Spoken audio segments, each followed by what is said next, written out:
की में अब बात करेंगे हम दिल्ली की, जहां बांग्लादेशी रोहिंग्या को लेकर एक सियासी घमासान मचा हुआ है। दिल्ली विधानसभा चुनावों से ठीक पहले बांग्लादेशी रोहिंग्याओं को लेकर एक आदेश एलजी वीके सक्सेना का सामने आया, जिसके तहत अब वेरिफिकेशन होगा और जो वेरिफिकेशन में अपने पहचान पत्र नहीं दिखा पाएंगे, अपने कागज नहीं दिखा पाएंगे, उन पर फिर एक्शन लिया जाएगा, उन पर फिर सख्त कार्रवाई की जाएगी। और इसको लेकर दिल्ली पुलिस को आदेश दे दिया गया है।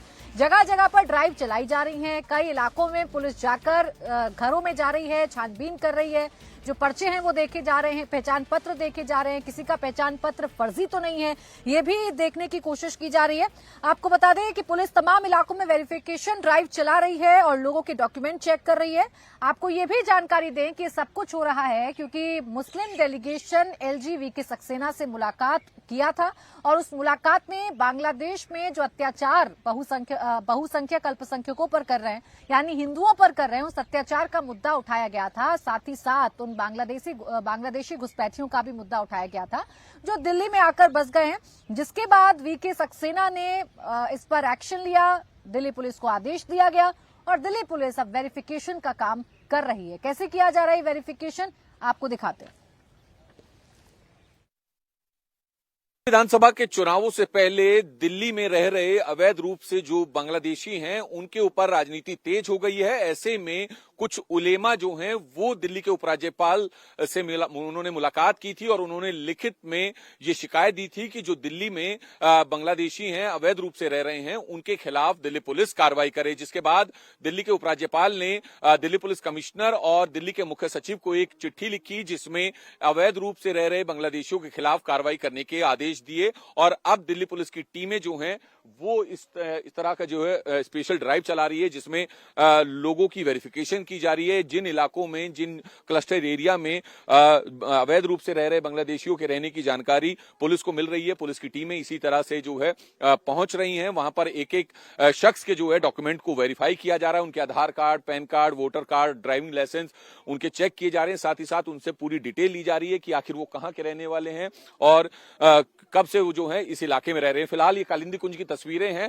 आपको बता दें कि दिल्ली के उपराज्यपाल ने दिल्ली के पुलिस कमिश्नर और दिल्ली के मुख्य सचिव को यह आदेश दिया था कि 2 महीने के भीतर स्पेशल ड्राइव चलाकर पूरी रिपोर्ट जो है वो सौंपे। तो अब इस तरह के स्पेशल ड्राइव दिल्ली के अलग अलग इलाकों में चलाए जा रहे हैं जहां पर बांग्लादेशियों के होने की सूचना पुलिस को मिलती है तो वहां पर वेरिफिकेशन किया जा रहा है। तमाम डॉक्यूमेंट्स जो हैं आप देखें कि लोग भी यहां पर निकाल रहे हैं ताकि पुलिस जो स्पेशल ड्राइव चला रही है इनकी वेरिफिकेशन का वो वेरिफिकेशन की जा सके।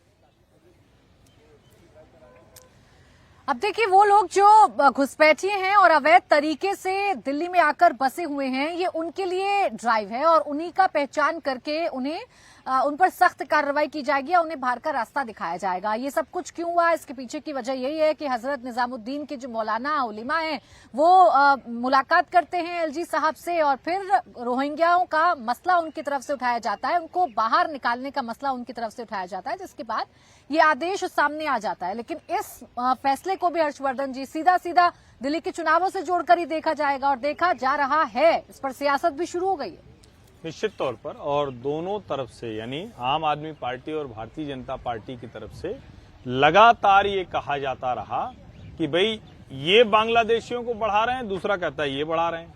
अब एलजी ने अगर बांग्लादेशी जो भी यहाँ घुसपैठिए हैं उनकी पहचान के लिए दिल्ली पुलिस को कहा है तो मैं ये उम्मीद करता हूं या कहें कि दिल्ली उम्मीद करती है कि आम आदमी पार्टी की सरकार, अरविंद केजरीवाल जो दिल्ली के मुख्यमंत्री आतिशी हैं, ये बाकायदा एलजी से मिले और उनसे कहें कि सरकार के तौर पर हम क्या मदद कर सकते हैं। क्योंकि लगातार ये मुद्दा रहा कि ये जो अलग अलग जगह घुसपैठिए हैं ये वोटर आईडी कार्ड भी बनवा ले रहे हैं, ये आधार कार्ड बनवा ले रहे हैं, तो वो खतरनाक है। खतरनाक ये है कि एक तो वैसे सिक्योरिटी कंसर्न है कि कौन सी पहचान किसकी क्या, दूसरा क्या है अभी दिल्ली के चुनाव होंगे, अगर बांग्लादेशी घुसपैठिए वो यहां पर हैं तो जाहिर है उनका एजेंडा कुछ और होगा, तो वो वोट देने का अधिकार अगर उनको मिल गया है तो कुछ और होगा। ये बहुत अच्छी पहल है, इसमें सभी राजनीतिक दलों को एलजी के इस आदेश का पालन कराने में साथ देना चाहिए।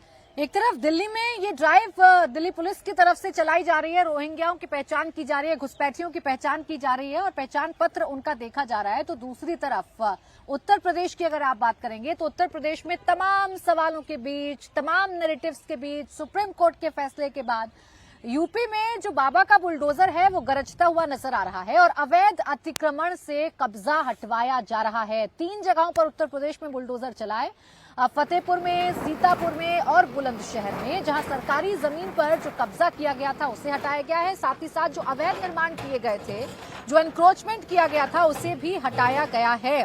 देखिए, सीतापुर में मकान और दुकानों को जमींदोज कर दिया गया। इसके अलावा बुलंदशहर में अवैध कॉलोनियों को गिराया गया। तो फतेहपुर में भी सुरक्षा के पुख्ता इंतजाम के बीच 180 साल पुरानी नूरी मस्जिद के अवैध हिस्से को भी जमींदोज कर दिया गया। और तीनों ही जगह पर बुलडोजर चला है, लेकिन तीनों ही जगहों पर शांति व्यवस्था की बात करें, कानून व्यवस्था की बात करें तो उसमें कुछ भी खराबी नहीं आई। आराम से बुलडोजर चला, नियमों का पालन किया गया। यानी विजय जी, जो अभी तक कहा जाता रहा खासकर यूपी सरकार के बारे में कि ये सरकार निरंकुश तरीके से या टारगेट करके बुलडोजर चलाती है, अभी 3 जगहों की तस्वीरें और तीनों ही जगहों पर पता चल रहा है नियमों का पालन हो गया। सीतापुर में नोटिस दिया गया था बाकायदा, 60% लोगों ने अपना एनक्रोचमेंट हटाया भी था, 40% लोग थे जिनका एनक्रोचमेंट हटाने के लिए पहुंचे। तो वो नैरेटिव्स के बीच ये बुलडोजर तो गरज ही रहा है। ठीक है, सुप्रीम कोर्ट ने भी यही बात कही थी कि नियमों, सुप्रीम कोर्ट ने अतिक्रमण हटाने के लिए बुलडोजर रोकने की बात नहीं कही थी। सारा विवाद हो रहा था कि आप किसी भी जगह अचानक बुलडोजर चलाएं या किसी को इंटेंशनल बुलडोजर चलाएं, उसको लेकर नियमों के हिसाब से हो रहा है। सरकारों का काम ही यह है कि अतिक्रमण हटाएं, जो व्यवस्था है उसको ठीक करें। और यदि इस तरह से किया जा रहा है, और ये भी अच्छी बात है कि उसको लेकर कोई कानून व्यवस्था की परेशानी नहीं हो रही है, तो ये बेहतर बात है। अतिक्रमण हटाकर शहरों को, रास्तों को, सार्वजनिक जो जमीन है उस पर यदि कोई अतिक्रमण हो रहा है तो उसको हटाया जाए। बस केवल इसी बात पर चर्चा हो रही थी जो बाबा के बुलडोजर को लेकर, कि कभी किसी को निशाना बनाकर या वेंडेटा के हिसाब से बुलडोजर को नहीं चलाया जाए। कानून के हिसाब से चलाना तो बेहतर काम है, ये सरकार की व्यवस्था का काम है, एडमिनिस्ट्रेशन का काम है। और उसमें अच्छी बात यह है कि यदि वहां पर कोई विरोध प्रदर्शन या दंगा नहीं हो रहा है तो ये तो दोनों मिलजुल कर करें तो बेहतर बात है। देखिए, सीतापुर में कुछ लोग आए थे और उन्होंने बातचीत करने की कोशिश की, थोड़ा सा वहां पर गर्मी जरूर देखने को मिली थी, लेकिन अधिकारियों ने समझाया, लोग अपने अपने घरों में वापस चले गए और सीतापुर में लगातार बुलडोजर चल रहा है। अब जो फतेहपुर में हुआ, वहां पर 180 साल पुरानी नूरी मस्जिद के अवैध हिस्से को समीर जी गिराया गया, बिना किसी दंगे के, बिना किसी अशांति के। बड़ी आराम से प्रशासन ने वहां काम किया, पीला पंजा चला भी, और अभी भी कानून व्यवस्था की जो स्थिति है वो बिल्कुल ठीक है।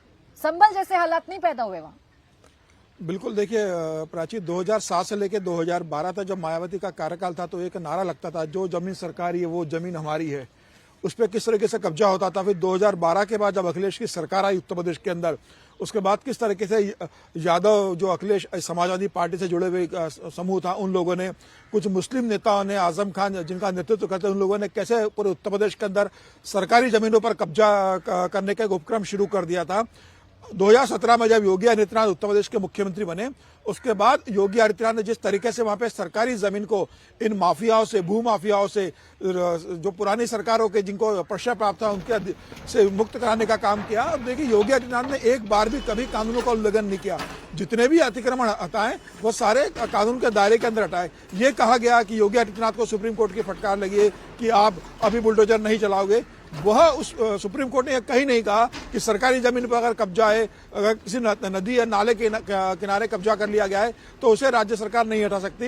योगी आदित्यनाथ कानून के दायरे के अंदर रहकर जितनी सरकारी जमीन भू माफियाओं ने कब्जे की थी, या जिन लोगों ने कब्जा कर वहां पर मकान, दुकान बना लिया था या मस्जिद का एरिया बड़ा कर लिया था, योगी आदित्यनाथ वो जमीन सरकारी छुड़वा रहे हैं, विकास से काम इस्तेमाल कर रहे हैं। मुझे लग रहा है ये पूरे उत्तर प्रदेश के अंदर चल रहा है। सिर्फ एक संभल का मामला नहीं है या एक फतेहपुर की नूरी मस्जिद का मामला नहीं है। पूरे उत्तर प्रदेश में जहां भी अतिक्रमण कर सरकारी जमीन पर कब्जा किया गया है, योगी आदित्यनाथ उन जमीनों को भू माफियाओं से मुक्त कर रहे हैं और वहां पर सरकार के प्रोजेक्ट और दूसरी चीजों के लिए इसको इस्तेमाल करेंगे। अब देखिए, ये जो बुलडोजर है ये संभल नहीं चला। संभल में सिर्फ सर्वे करने के लिए टीम पहुंची थी, लेकिन उस सर्वे को लेकर ही बवाल मच गया, 4 लोगों की जान चली गई। अभी तक संभल शांत नहीं हो पाया। जहां बुलडोजर ने मस्जिद के अवैध अतिक्रमण को गिराया वहां सब कुछ ठीक है, सब कुछ सामान्य है। सवाल यही है कि संभल में ये हिंसा वाला जो प्रयोग है वो किसकी तरफ से किया गया, संभल का माहौल कैसे बिगड़ गया, और संभल का मुद्दा अखिलेश यादव के लिए जरूरी क्यों है। ये बात सिर्फ मैं ही नहीं कह रही हर्षवर्धन जी, अब तो आजम खान जी भी अपनी नाराजगी जता रहे हैं कि भाई संभल की बात कर रहे हैं आप संसद में, रामपुर की भी बात करिए, मेरी बात भी करिए, मुझे क्यों भूल रहे हैं आप। देखिए, ये कई बार जो है वो कहा गया है और कई बार जो है वो मतलब चर्चा खूब जमकर हुई। आजम खान तो समाजवादी पार्टी के भीतर ही जाने किन वजहों से अखिलेश यादव के निशाने पर रहे और आजम खान बीच बीच में अपनी उपीड़ा भी दिखाते हैं। रामपुर में जो चुनावी परिणाम भाजपा के पक्ष में आया उसमें कहा जाता है कि आजम खान ने जो समाजवादी पार्टी का प्रत्याशी था उसके विरुद्ध काम किया। अभी जो दोनों प्रत्याशी हुए उसमें भी कहा जाता है कि मुरादाबाद और रामपुर में जिस तरह की रस्साकशी हुई, दौड़ते दौड़ते मौलाना साहब ने नामांकन किया, वो उसका एक पक्ष है। लेकिन संभल में हिंसा क्यों हुई इस पर बात करनी चाहिए। दूसरी जगहों पर हिंसा इसलिए नहीं हो रही है कि कोई राजनीतिक दल, कोई मौलाना, कोई सांसद, विधायक वो वहां उन लोगों को, मुस्लिमों को भड़काने के लिए नहीं मौजूद है। नहीं मौजूद है मतलब उसको नहीं लग रहा है कि मेरा राजनीतिक हित कोई है। संभल में बाकायदा वो हुआ है और मैं बार बार पहले दिन से कह रहा हूं कि एफआईआर में नाम डाल देना वो अलग बात है। क्या वहां के सांसद, वहां के जनप्रतिनिधियों के विरुद्ध जो जांच होनी थी वो जांच कुछ आगे बढ़ी क्या? तब समझ में आएगा कि संभल में जो सामान्य सर्वे था न्यायालय के आदेश पर, उसके सामने लोग पत्थर लेकर कैसे खड़े हो गए।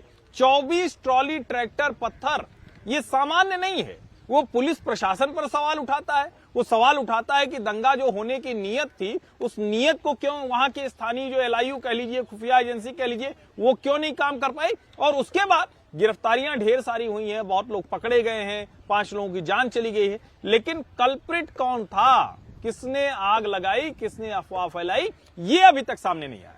और संभल को लेकर बड़े एक्टिव हैं तमाम जो सियासतदान हैं। सत्ता पक्ष की बात करिए तो संभल में किसी को नहीं जाने देना है, ये संभल के लिए कहा गया। संभल में हिंसा भड़काई गई, विपक्ष की साजिश थी, ये सत्ता पक्ष ने कहा और विपक्ष उठाता रहा। अखिलेश यादव कहते रहे कि वहां प्रताड़ित किया गया लोगों को, वहां पुलिस ने गोलियां चलाई, वहां पुलिस ने पत्थरबाजी की, वहां पुलिस के साथ जो भीड़ आई थी उन्होंने कुछ ऐसे नारे लगाए जिसकी वजह से संवेदनाएं वहां पर भड़की और पूरी तरीके से जो मामला था वो सांप्रदायिक हो गया और हिंसा हो गई। अब इसी संभल को अखिलेश यादव उठा रहे हैं तो आजम खान नाराज भी हैं। जैसा अभी हर्षवर्धन जी कह रहे थे, विजय जी, आजम खान जिनकी तूती बोला करती थी, नंबर 2 की हैसियत उनकी रहा करती थी, उन्हें धीरे धीरे करके पीछे तो कर दिया अखिलेश यादव ने, लेकिन वो आजम खान समय समय पर चुनौती देने की कोशिश भी करते हैं, अपने चेहरे पर मुस्लिम वोट बैंक का डर भी दिखाने की कोशिश करते हैं। और वही नजर भी आ रहा है कि मेरी बात भी कर लीजिए, संभल की इतनी चिंता है, मैं भी हूं जिसके साथ प्रताड़ना हुई है, जिसके साथ गलत हुआ है। देखिए, आजम खान साहब की तकलीफ को समझिए। आजम खान साहब की मुलायम सिंह जी के वक्त से समाजवादी पार्टी में बड़ी हैसियत रही है और ये भी माना जाता रहा कि जो माइनॉरिटी वोट है, मुस्लिम वोट है, उसको वो एकजुट करके समाजवादी पार्टी के पक्ष में रखने की भी लगातार कोशिश करते रहे।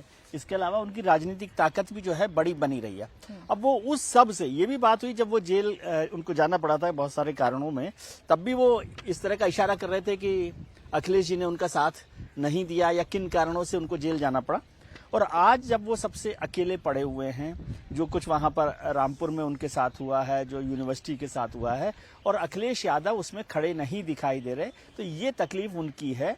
और मुझे लगता है वो योगी सरकार से भी ज्यादा आहत अखिलेश जी के बिहेवियर से। अखिलेश यादव मुलायम सिंह से भी आहत रहे। जब अमर सिंह रहते थे तो अमर सिंह और आजम खान का जो पंगा चलता था, आखिर में मुलायम सिंह ने तो आजम खान को पार्टी से निकाल भी दिया था एक समय के लिए। तो वो पार्टी में हमेशा संघर्ष करते रहे नंबर 2 के लिए। मुलायम के बाद नंबर 2 बनना चाहता तो वो अमर सिंह थे।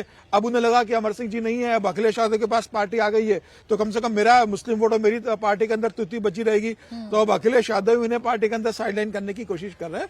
तो अब सब रामपुर के जो किंग रहे, राजा रहे, आजम खान के लिए बहुत कुछ बचा नहीं समाजवादी पार्टी के अंदर। मुझे लग रहा है अखिलेश यादव भी समझ गए कि जिस तरीके से पूरा परिवार जेल के अंदर चला गया है, अब आजम खान से पीछा छोड़ा देना ही ठीक है। और समाजवादी पार्टी के पास मुस्लिम नेताओं की कमी नहीं है, बहुत मुस्लिम नेता है। आजम खान की जगह अखिलेश यादव ने कई मुस्लिम नेता तैयार कर लिए। तो मुझे लग रहा है समाजवादी पार्टी में आजम खान के लिए बहुत ज्यादा स्पेस बचेगा नहीं। तो देखिए, आजम खान की अपनी अलग मुसीबत है। आजम खान बार बार ये बताने की कोशिश कर रहे हैं कि अभी मैं हूं और मेरा ध्यान रखिए, मेरी बात उठाइए, मेरे मुद्दे उठाइए। उनकी शिकायत अखिलेश यादव से समय समय पर सामने आती रहती है।